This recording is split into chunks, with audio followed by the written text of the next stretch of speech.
The extreme double standard between questions and coverage of Trump's health and Mr. Biden's health. The media asked them about Trump, asked those questions, fine, great even.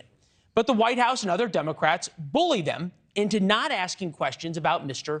Biden's health.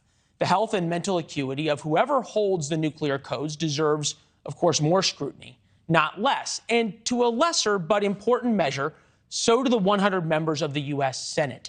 Today, the office of Senator John Fetterman announced he checked himself into Walter Reed Hospital for treatment of severe depression.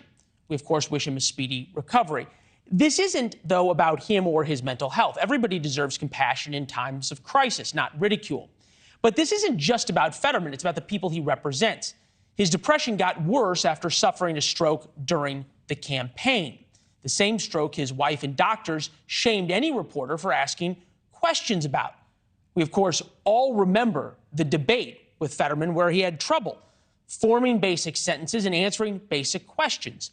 The only reporter who spoke to then-candidate Fetterman without his closed captioning system raised serious questions, not only about his ability to speak, but his ability to be a senator.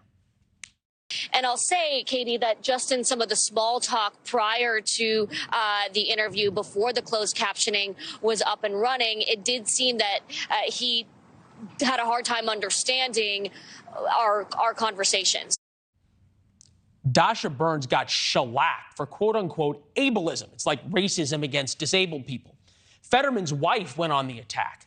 He would be better after the election, his campaign said, but no, reporters could not talk to his doctors.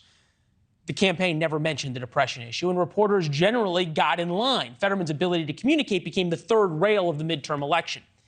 It matters. It matters a lot. The issue here is not mental acuity or mental health. It's transparency and honesty.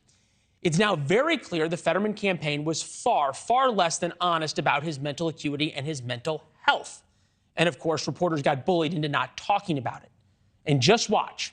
Anybody who talks about his depression will be accused of discrimination against those with depression. Nothing could be farther from the truth. For as much as we wish Fetterman a speedy recovery, what about all the people who Fetterman represents? They have rights too. Much of the hazardous chemicals leaking from East Palestine will end up in Pennsylvania's water supply. The people of Pennsylvania deserve a strong advocate. They were promised Fetterman would stand up for them. Now he can't. Nothing forced Fetterman to run for Senate or to continue his campaign after the stroke. But the people he represents deserve to know the truth before the election. And the only way to get the truth is by reporters asking some tough questions. Thanks for watching. Go to newsnationnow.com to find NewsNation on your television provider. And don't forget to subscribe. Click the red button to get more of NewsNation's fact-driven, unbiased coverage.